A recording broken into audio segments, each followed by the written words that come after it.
I'm Lisa Morgan, 32, and I've always been the responsible older sister to Rebecca. We were inseparable growing up, sharing dreams and secrets. When she got engaged, I was thrilled to be her maid of honor. I invested thousands of dollars, countless hours, and all my heart into planning her perfect day. But family dynamics are complicated, especially with my mother Deborah calling the shots. I never imagined the day she'd look me in the eyes and say those crushing words. If you're watching from somewhere dealing with family drama, drop a comment below, hit like and subscribe, because this story might just give you the strength you need. Growing up as Rebecca's older sister meant I often took on the role of her protector and guide. From teaching her to tie her shoes to helping her navigate high school drama, I was the constant in her life she could always count on. Our mother, Deborah, never tried to hide her favoritism. Rebecca was the golden child with her artistic talents and bubbly personality, while I was the practical one who needed to lighten up. My father Thomas existed in the periphery of our family dynamics, choosing peace over confrontation whenever Mom's behavior crossed lines. As the responsible eldest child, I became the family's problem solver by default. When the roof leaked, I arranged for repairs. When bills piled up, I quietly covered the shortfalls from my savings. This pattern continued into our adult years, with me supporting Rebecca financially through her art history degree when our parents' contributions fell short. My own path led me to become a financial consultant at a prestigious firm in Boston. The irony wasn't lost on me that while I managed multi-million-dollar portfolios for clients, I was still expected to manage my family's finances too. I didn't mind, though. Helping Rebecca achieve her dreams gave me genuine joy. When Rebecca met James Wilson at an art gallery opening 3 years ago, I knew instantly they were perfect for each other. James came from a wealthy family but wasn't flashy about it. He valued Rebecca's artistic perspective and supported her career ambitions. Their engagement after 2 years of dating surprised no one, and I was the first person Rebecca called, screaming with excitement through the phone. "Lisa, he proposed. You're going to be my maid of honor, right? I can't do this without you." Her voice bubbled with happiness that December morning. "Of course I will," I promised, already mentally planning how I could help make her wedding dreams come true. The initial planning stages were exactly what I'd imagined. Rebecca and I spent weekends browsing venues, discussing color schemes, and creating Pinterest boards full of inspiration. I took detailed notes during every conversation, wanting to ensure her vision became reality. My apartment slowly filled with bridal magazines and fabric swatches. The first sign of trouble came during what should have been a routine family dinner to discuss wedding budgets.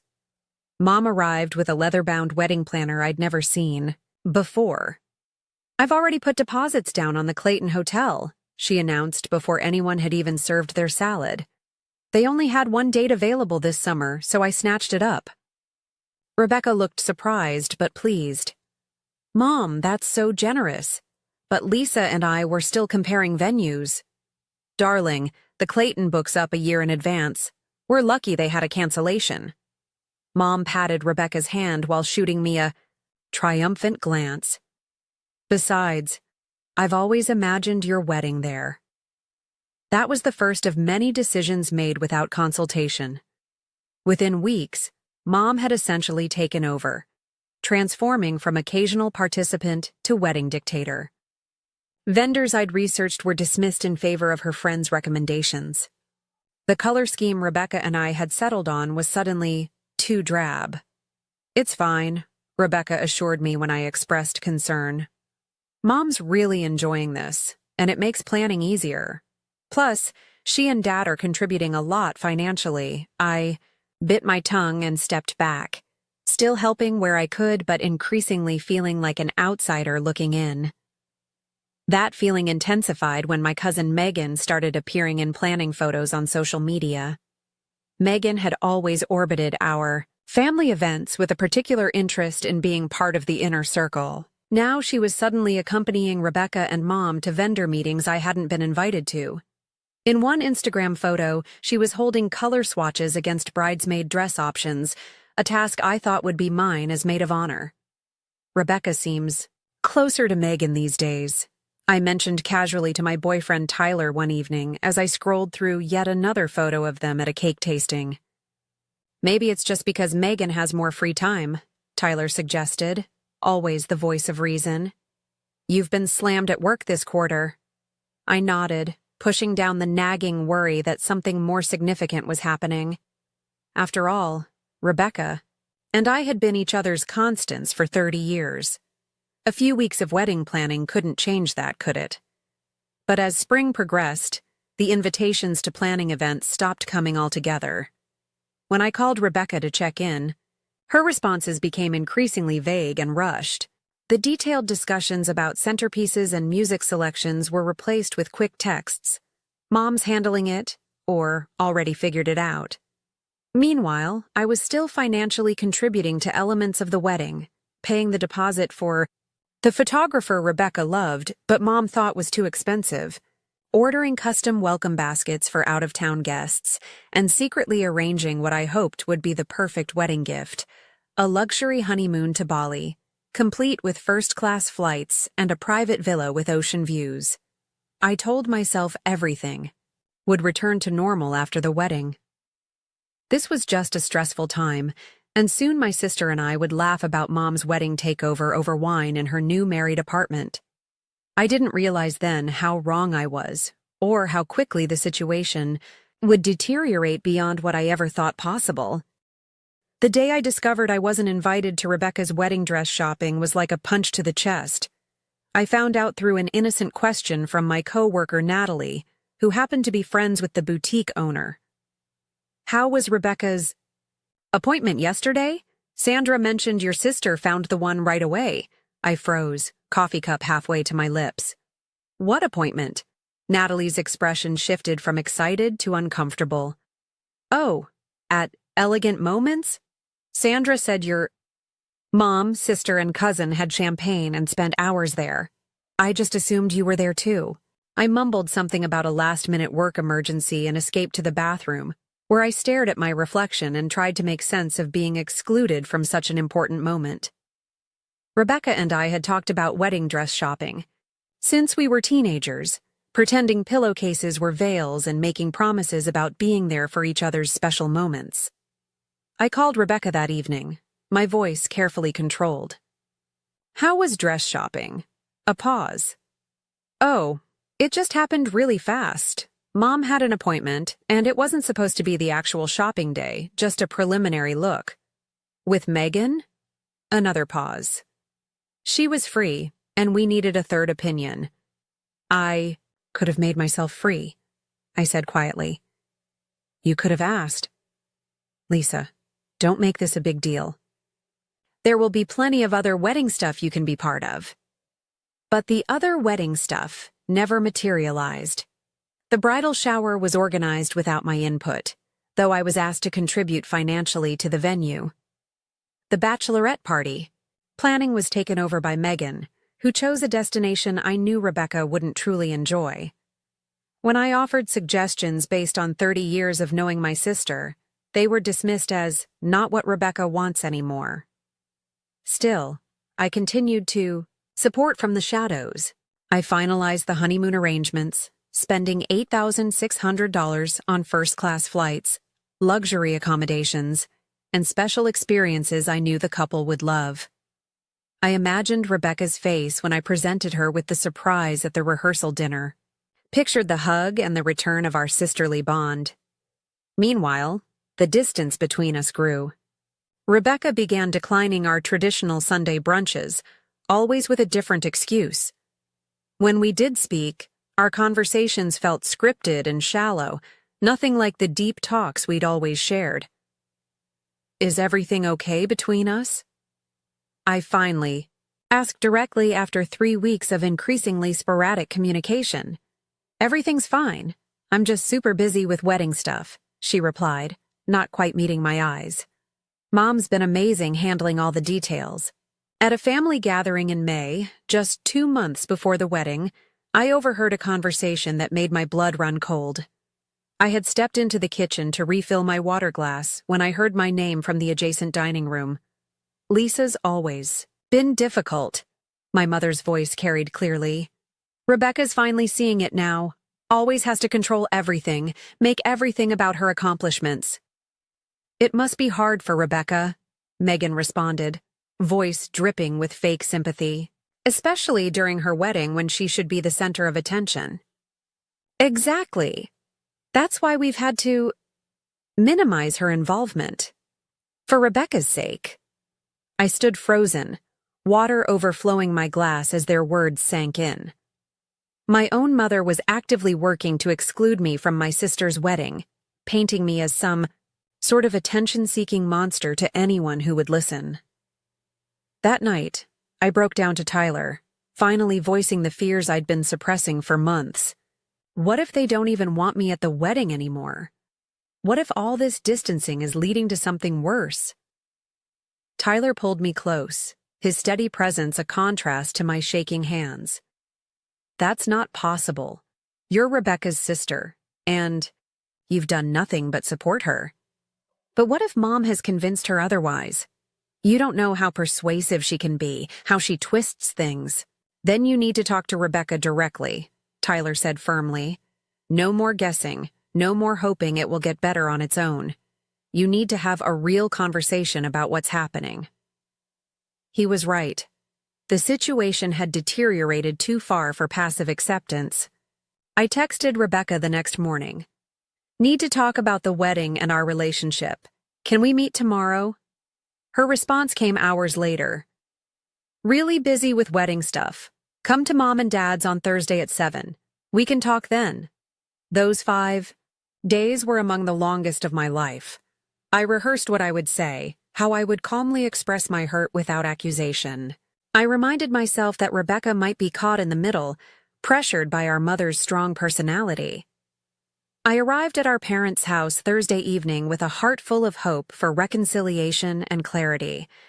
I had no idea I was walking into an ambush that would shatter my relationship with my family and force me to redefine what loyalty and self-respect truly meant. The evening air felt unusually still as I parked outside my parents' colonial-style home that Thursday. The familiar driveway where Rebecca and I had played hopscotch as kids now felt like foreign territory. I checked my reflection in the rear-view mirror, straightened my blouse, and took a deep breath before heading to the front door. Mom answered before I could even ring the bell, her expression unreadable. "We're in the living room," she said curtly, turning without waiting for my response. The scene inside felt staged. Dad sat in his usual armchair, looking uncomfortable and slightly gray. Rebecca perched on the edge of the sofa, eyes down, fingers twisting in her lap. Mom positioned herself standing behind Rebecca, one hand on the sofa back in what looked like a protective stance. And there, in what had always been my spot during family discussions, sat Megan, looking simultaneously smug and concerned. "What's going on?"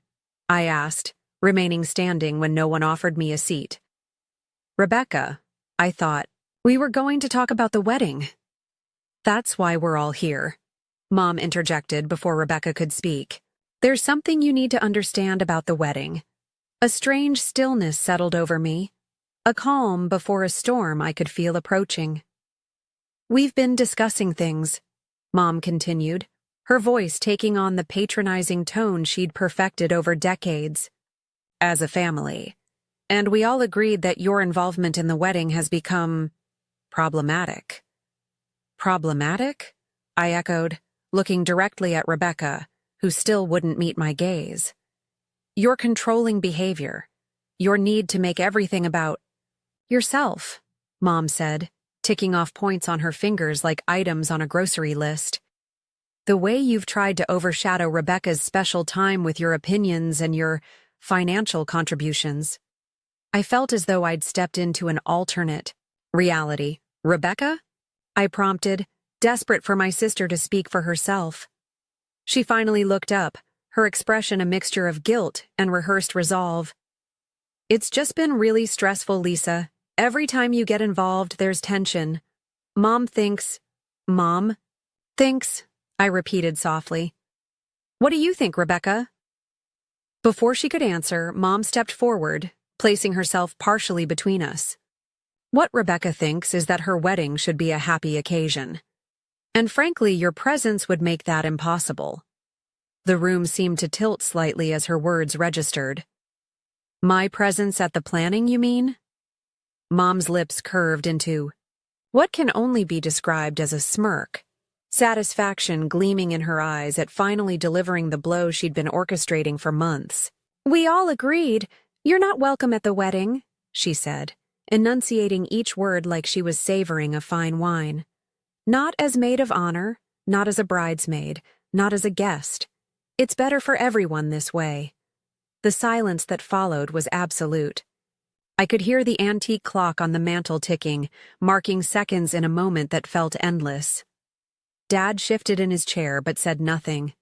Megan had the decency to look at the floor, and Rebecca, my sister, my best friend since her first breath, sat in complicit silence, effectively ending 30 years of sisterhood. I see, I said finally, surprised by the steadiness of my own voice. And when was this decision made? We've been moving this direction for months, Mom replied, clearly pleased by my calm reaction, mistaking shock for acceptance. Rebecca asked Megan to be her maid of honor weeks ago. We just needed to make it official. I turned to Megan, who now met my gaze with a challenging look. Congratulations, I said flatly. It's nothing personal, she replied, the lie transparent. Almost laughed at the absurdity. Nothing personal about replacing me in my sister's wedding, in my sister's life. Rebecca? I tried one more time. Is this really what you want? Mom answered again. Rebecca wants a drama-free wedding. You've always been too controlling, too opinionated. Everything has to be your way. The venue wasn't good enough. The caterer wasn't up to your standards. That's not true, and you know it, I interrupted, feeling the first crack in my composed facade. I've supported every decision, even when I wasn't consulted.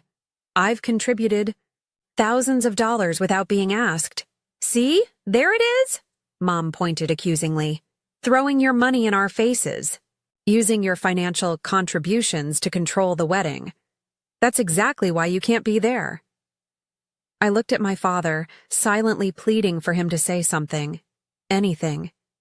He met my eyes briefly, then looked away, his lifelong pattern of avoiding conflict winning out even now.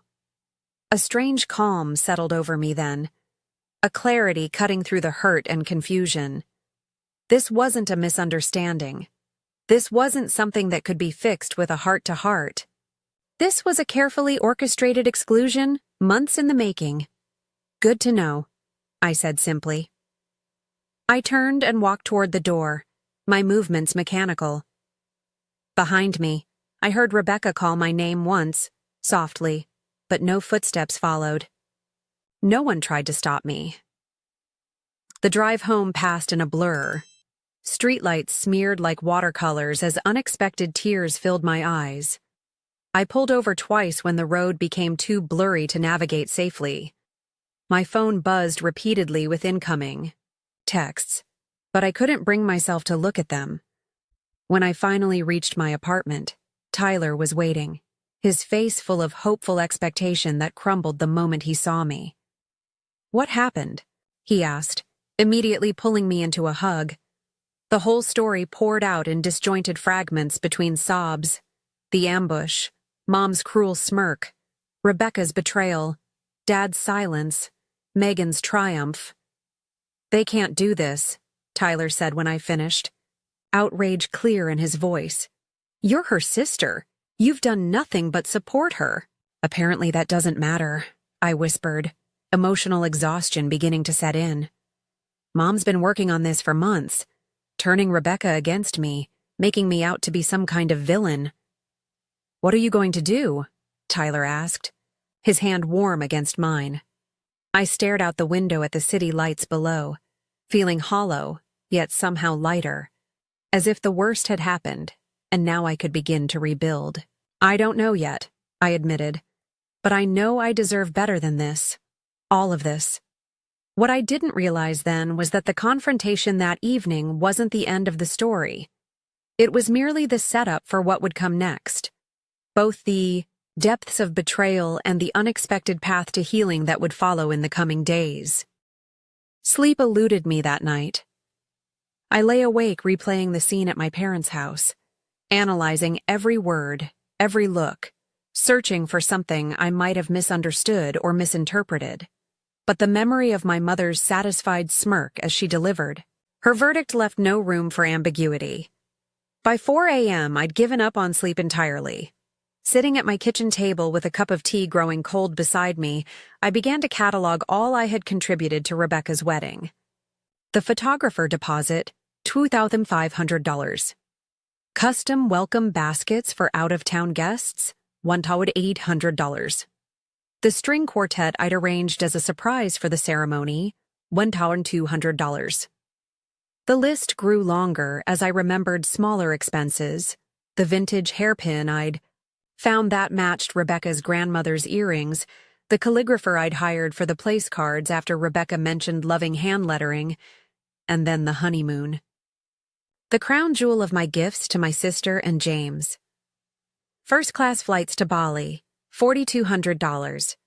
The private villa with ocean views, $3,800. The special experiences I'd arranged, private cooking class, sunset cruise, guided trek to hidden waterfalls, $600 all told. I'd contributed over $15,000 to a wedding I was now banned from attending. The first light of dawn was breaking when I made my decision. I opened my laptop and navigated to my banking app. With steady fingers, I transferred the $8,600 honeymoon fund back to my personal account. Next, I logged into the airline and resort websites, methodically canceling each reservation. I sent a brief professional email to the travel agent handling the special experiences, explaining that the plans had changed. My phone had been buzzing intermittently throughout the night with incoming texts and calls, but I hadn't looked at it. Now I checked the notifications. 3 missed calls from Rebecca, 12 from Mom, even one from Dad, which was unusual. There were multiple texts, most from Mom, ranging from defensive, "You're making this all about you again," to accusatory, "After everything we've done for you." Nothing that indicated remorse or reconsideration. I made one last call to my credit card company. "I need to report some unauthorized charges," I explained to the representative. "Family members have been making purchases without my permission."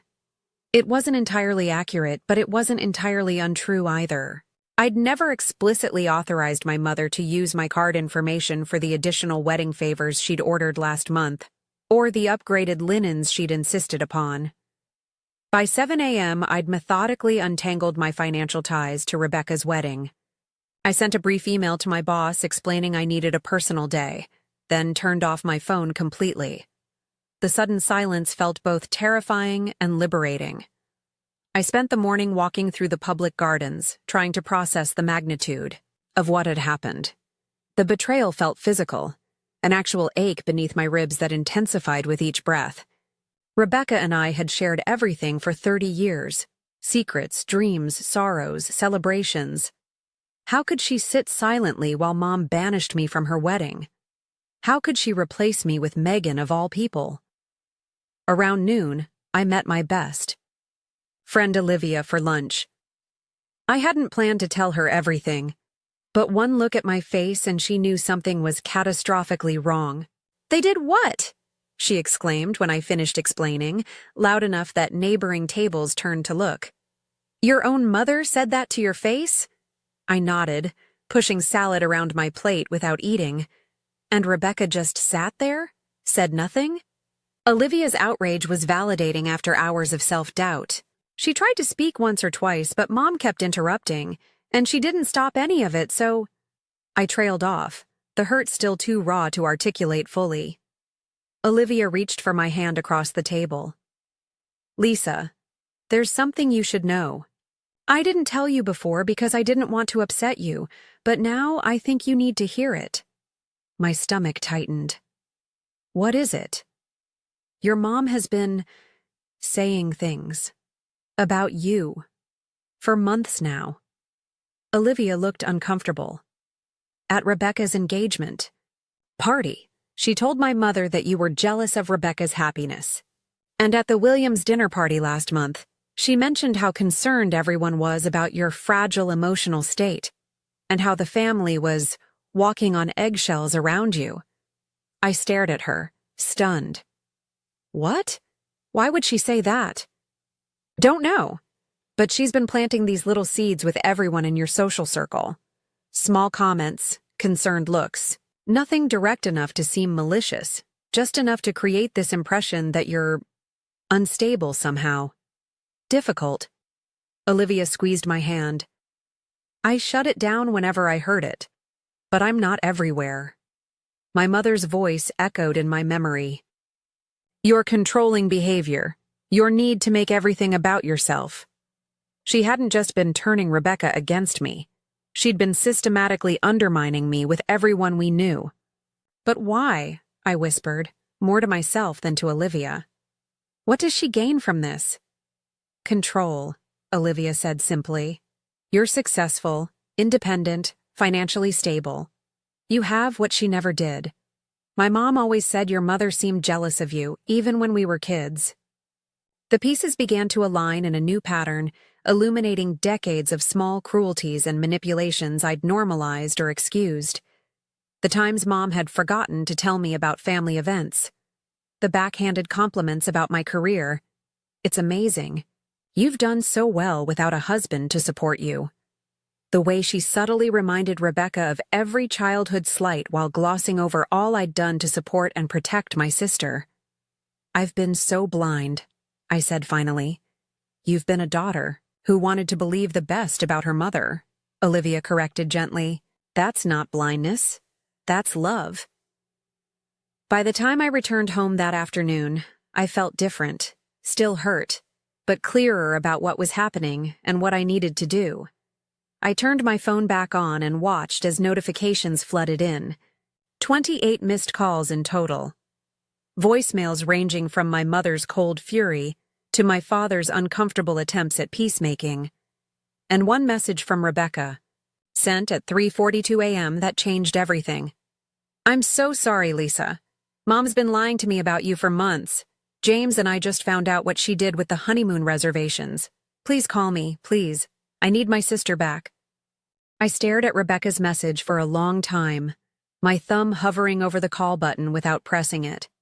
The raw emotion in her text felt genuine, but after months of manipulation and yesterday's brutal confrontation, I wasn't ready to dive back into the chaos without understanding more. The other messages painted a picture of family implosion. Mom's voicemails evolved from righteously indignant, "How dare you cancel the honeymoon after promising it as a gift?" to threatening, "You've left me no choice but to tell everyone about your behavior," to an unconvincing attempt at reconciliation. "We can still fix this if you apologize." Dad's messages were fewer and more subdued. "Your mother is very upset," he said in one, background noise suggesting he was calling from his car to avoid being overheard. "I didn't know about any of this until yesterday. Please call when you can." Other family members had begun weighing in too. My Uncle Robert, always Mom's ally, left a stern lecture about respecting parents. My grandmother asked in her wavering voice if I was feeling all right, clearly having received Mom's version of events. But there were unexpected supporters too. Aunt Catherine, who rarely involved herself in family drama, left a surprisingly forceful message. "I've watched your mother do this before, Lisa. She did the same to me with your father. Call me, we need to talk." I decided to start there, calling my father's sister back first. "Oh, Lisa." Aunt Catherine's warm voice filled the line immediately.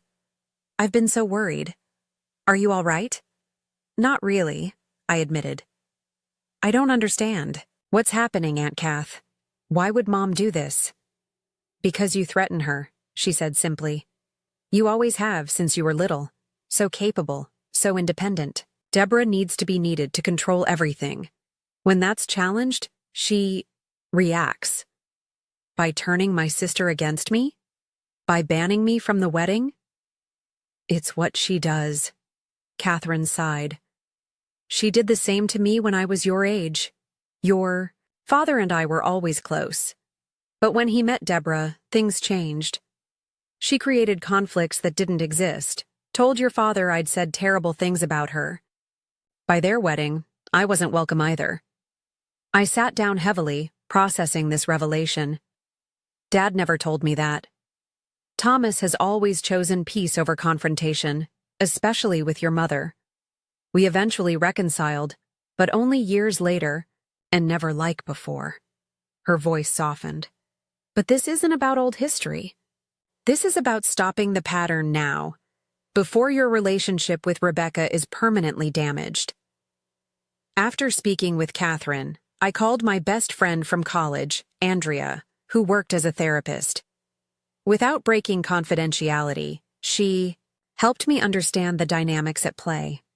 Narcissistic patterns, triangulation, the golden child, scapegoat dynamic that had shaped my relationship with Rebecca since childhood. The most important thing, Andrea emphasized, is protecting your own boundaries while leaving room for Rebecca to find her way back. She's been manipulated too, remember? I was still processing this advice when my phone rang again. James, Rebecca's fiancé. Lisa, he sounded genuinely distressed. Thank God you answered. It's been chaos here. Rebecca's been crying for hours. What happened, James?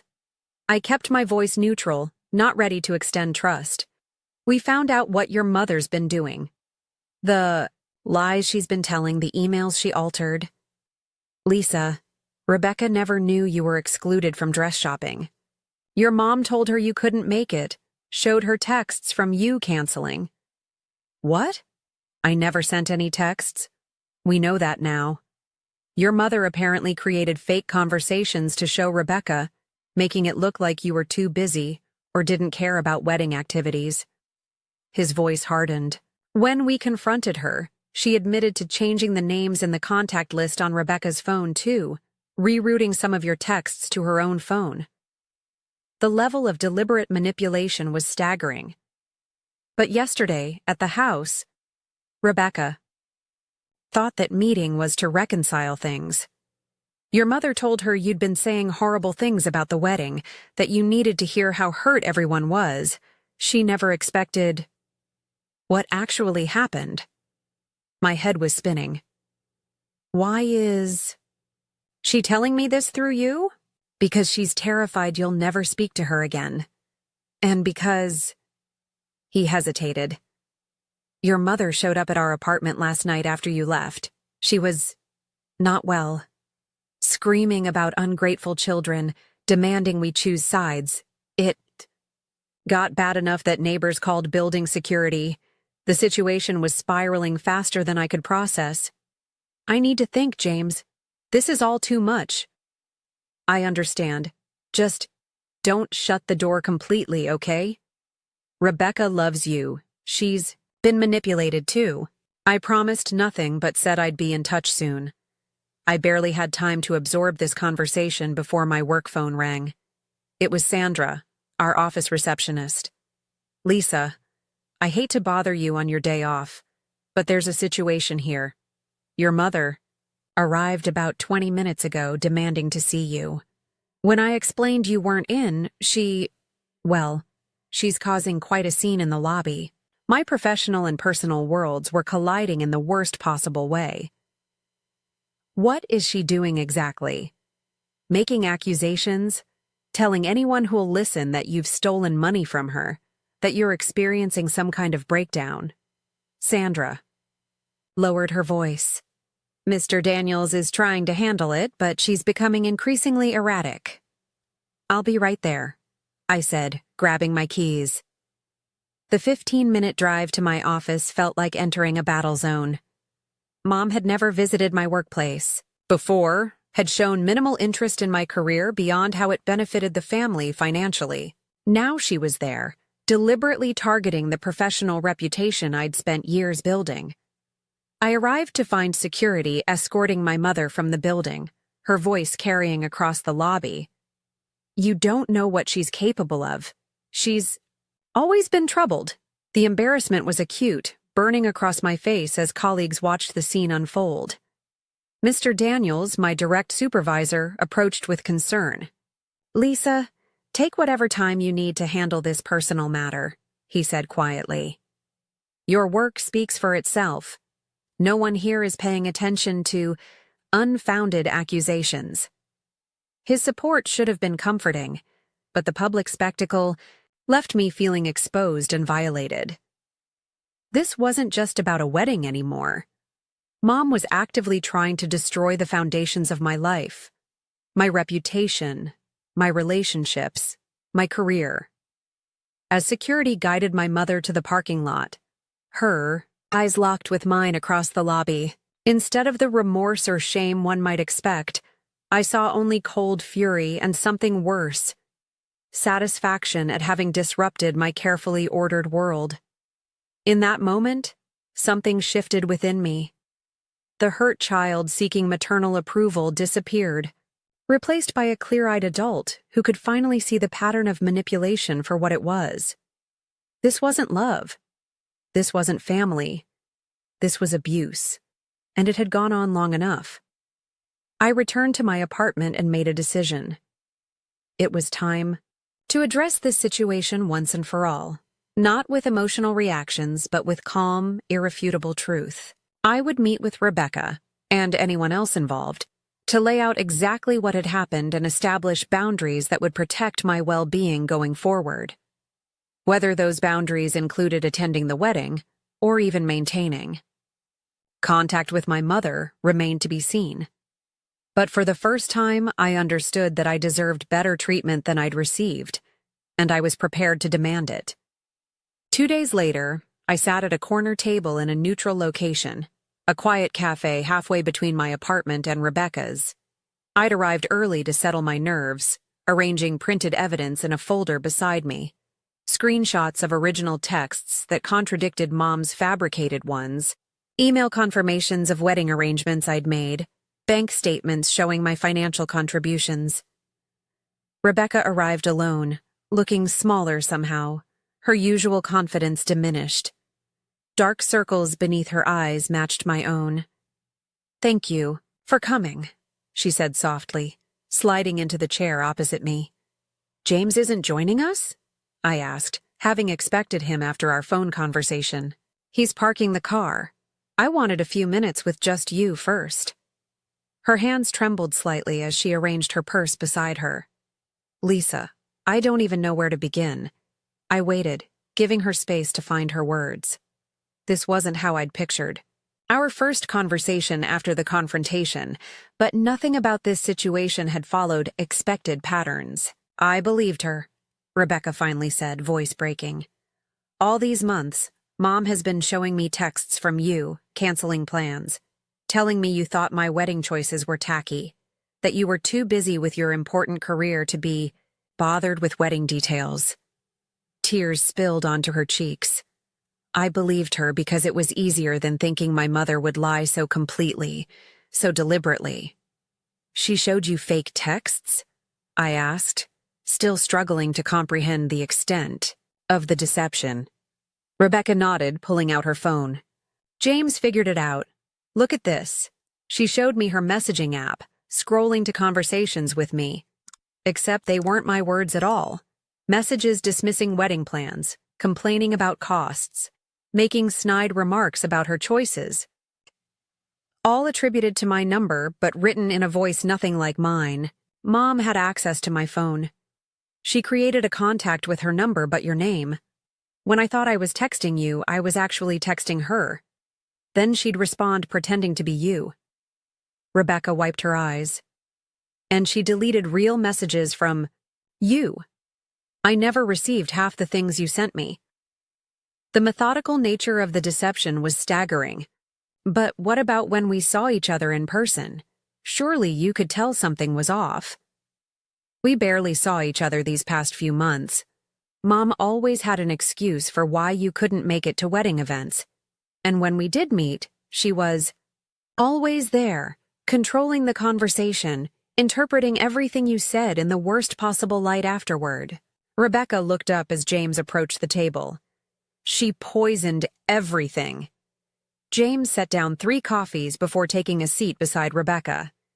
Lisa, I'm so sorry. I should have seen what was happening sooner. How did you figure it out? I asked.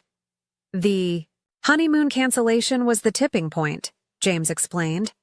When Rebecca got the notification, she was confused because she didn't even know about the Bali trip.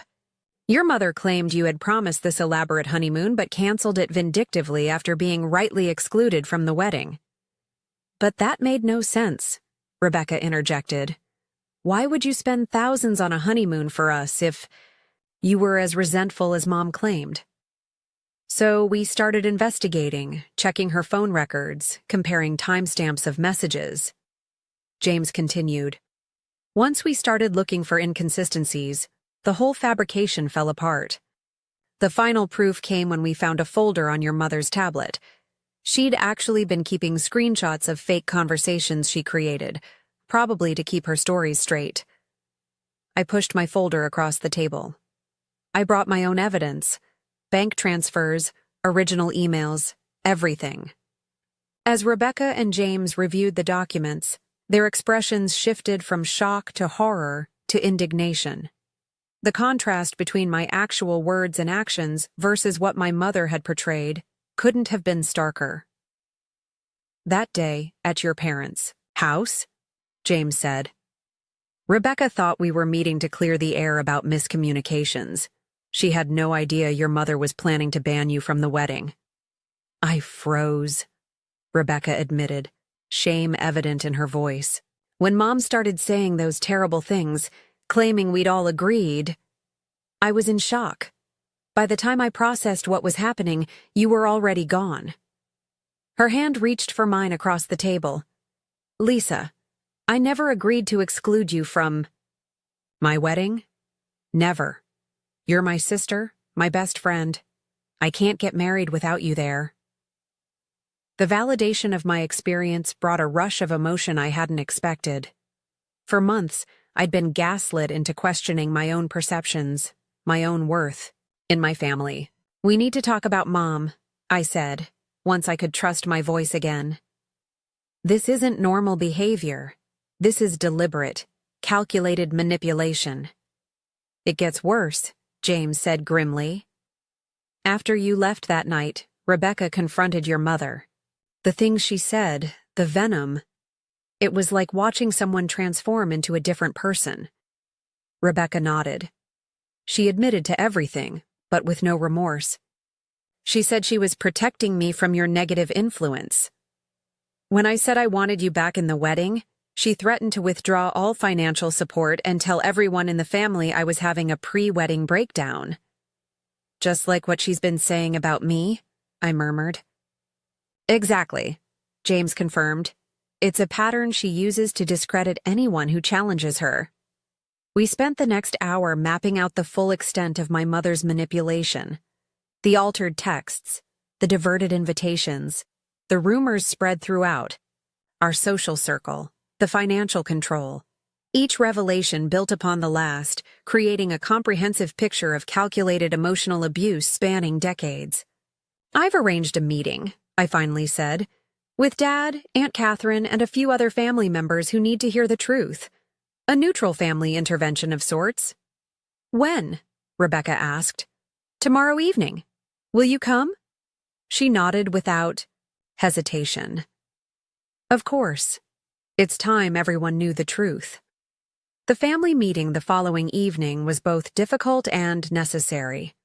We gathered in Aunt Catherine's living room, myself, Rebecca, and James, Dad, Aunt Catherine and Uncle Paul, and our maternal grandmother Martha, who had specifically asked to be included after receiving concerning calls from Mom. I presented the evidence methodically, without emotion. The fake texts, the financial records, the witness accounts of Mom's public behaviors. Catherine shared similar experiences from decades earlier. James described Mom's meltdown at their apartment. Dad sat silent throughout most of the presentation, his face growing increasingly gray as the evidence mounted. When he finally spoke, his voice was barely audible. "I knew some of it," he admitted. "Not the extent, but enough that I should have done something long ago." He looked at me with eyes full of regret. "I chose peace over protecting you. I'm so sorry, Lisa." Mom arrived last, having been told this was a wedding budget discussion. Her confident entrance faltered when she saw the assembled group and the evidence spread across the coffee table. "What is this?" she demanded, eyes darting between faces. "A chance for truth," I said simply. What followed was both predictable and painful. Initial denial. Accusations of conspiracy against her.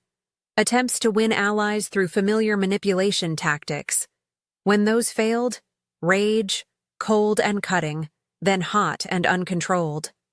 And finally, when cornered by irrefutable evidence, tears and claims of misunderstanding, of only wanting what was best for the family.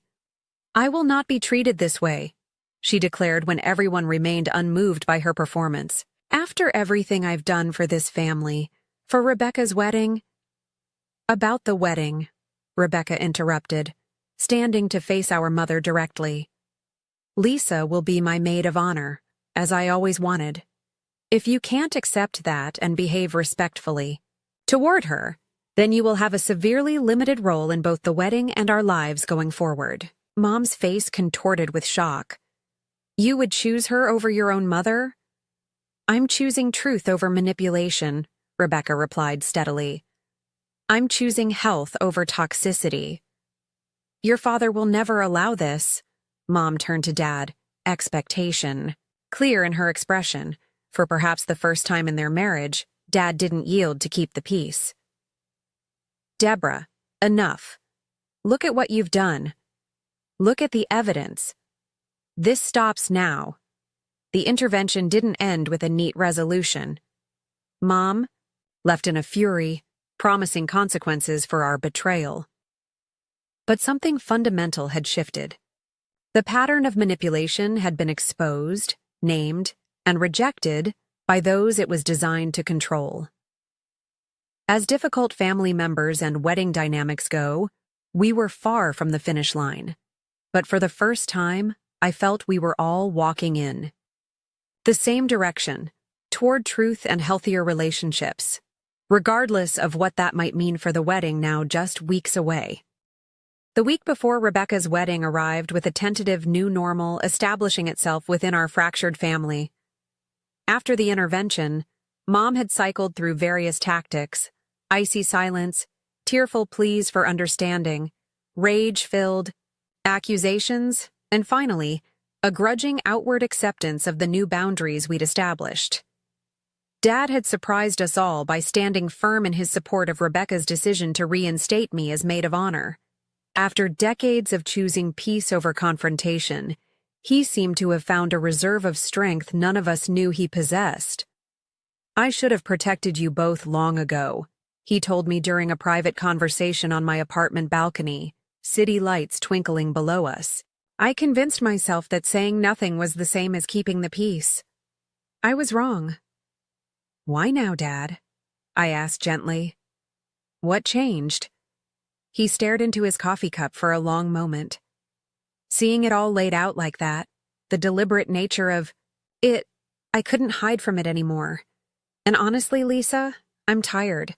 Tired of walking on eggshells, tired of pretending everything is fine when it isn't. His vulnerability was both shocking and healing.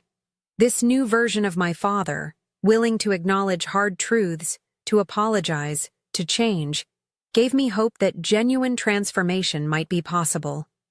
Rebecca and I had been rebuilding our relationship day by day, our bond bruised but not broken. We'd spent long hours talking through the manipulations that had driven us apart, grieving the months of sisterhood we'd lost. "I keep thinking about what would have happened if James hadn't discovered those fake texts," she said during one of our reconciliation brunches, restored to their rightful place in our weekly routines. Let's not think about that, I suggested, squeezing her hand across the table. We're here now.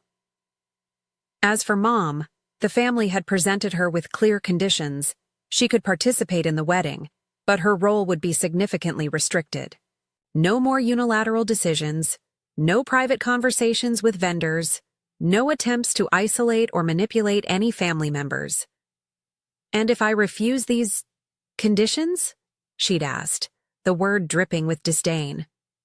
Then you'll attend as a guest only, with no input on any elements of the ceremony or reception, Rebecca had stated firmly. To everyone's surprise, Mom had eventually agreed, though her compliance seemed more strategic than genuine. The flashes of resentment in her eyes, quickly masked by artificial pleasantness, told the true story. My own journey through this ordeal had been transformative in unexpected ways. The initial devastation had given way to clarity about family dynamics I'd normalized for too long. Working with a therapist specializing in family trauma, I'd begun to recognize patterns of enabling and people-pleasing in my own behavior that had made me vulnerable to manipulation. Your worth isn't measured by what you provide to others, Dr. Marshall reminded me during a particularly difficult session. Not financially, not emotionally, not practically. These words became a mantra as wedding preparations entered their final phase. I reinstated my role as maid of honor with a newfound sense of boundaries. Yes, I would help coordinate the bridesmaids and assist Rebecca with last-minute details. No, I would not deplete my savings or sacrifice my well-being to manage everyone else's emotions. I'd also rebooked a modified version of the honeymoon package for Rebecca and James, still generous, but scaled to reflect my new understanding of healthy giving. This is a gift freely given, with no strings attached, I told them when presenting the revised itinerary. Not a payment for inclusion or affection. The wedding day itself arrived sunny and clear, a beautiful contrast to the emotional storms of previous months. The ceremony was scheduled for 4 p.m. at the Clayton Hotel, leaving the morning and early afternoon for preparations. Mom maintained her promised behavior, though the effort visibly strained her. Her interactions with me were minimal, but outwardly polite. Her attention focused on playing the role of mother of the bride perfectly for the gathering guests. As I helped Rebecca into her wedding dress, the one I hadn't been present to see her choose, I felt a momentary pang of loss for the uncomplicated joy this day should have held. Rebecca caught my expression in the mirror.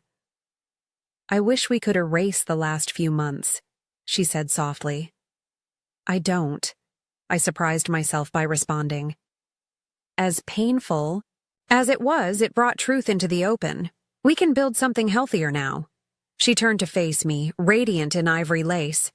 When did my big sister get so wise? Probably around the time my little sister got so brave, I replied, carefully adjusting her veil. The ceremony proceeded beautifully. I stood proudly beside Rebecca, holding her bouquet as she and James exchanged vows full of authentic emotion. Mom sat in the front row beside Dad, her composure perfect, her eyes occasionally meeting mine with unreadable emotion. It was during the reception that the most unexpected moment of healing occurred. As guests mingled during cocktail hour, I found myself momentarily alone near the gift table, adjusting some displaced cards. The calligraphy is beautiful. Mom's voice came from behind me. That was your doing, wasn't it? I turned, braced for criticism disguised as a compliment, but her expression held something I rarely saw directed at me. Genuine appreciation. Yes, I answered simply. Rebecca mentioned loving hand lettering, so... Mom nodded, an uncomfortable silence stretching between us. Finally, she spoke again, her voice lower, less certain. You've always noticed those details about people. What they love, what matters to them. I never had that gift. The admission, so small yet so significant coming from her, left me momentarily speechless. The therapist Catherine recommended, Mom continued, looking anywhere but at me, says I need to practice acknowledging others' strengths without feeling diminished by them. A brief, humorless laugh. Apparently, I have work to do in that area. You're seeing a therapist? I couldn't keep the surprise from my voice. Your father insisted. After everything? She trailed off, then squared her shoulders. I don't expect this to fix things between us. I know that will take time, if it's even possible. But I am trying. It wasn't an apology. It wasn't a transformation.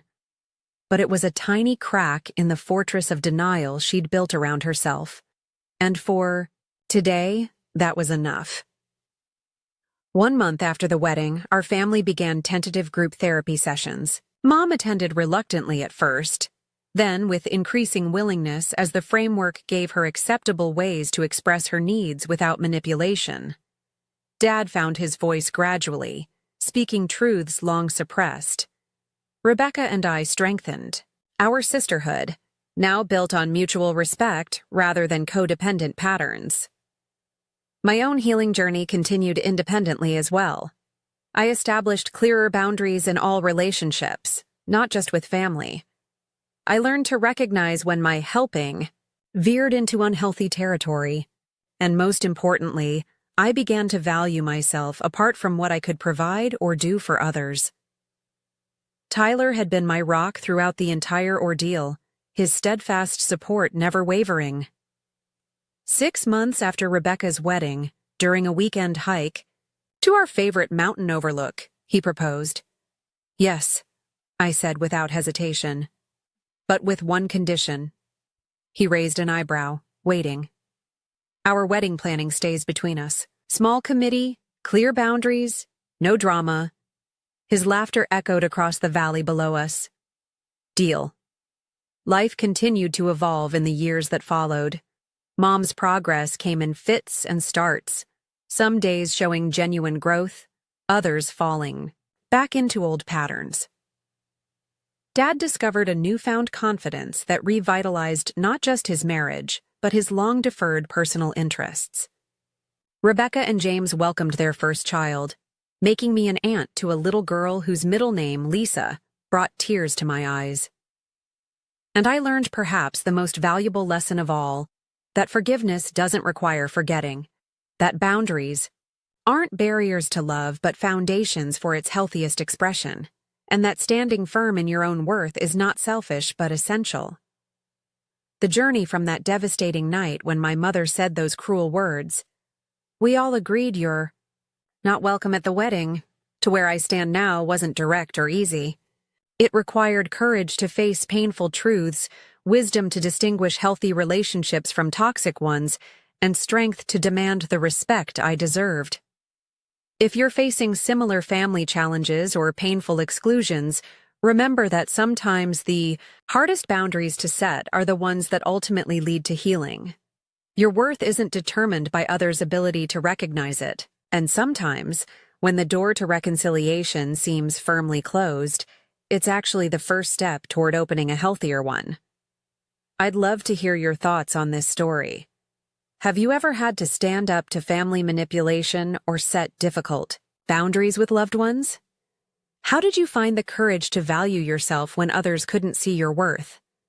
Drop a comment below, and don't forget to like, subscribe, and share if this story resonated with you.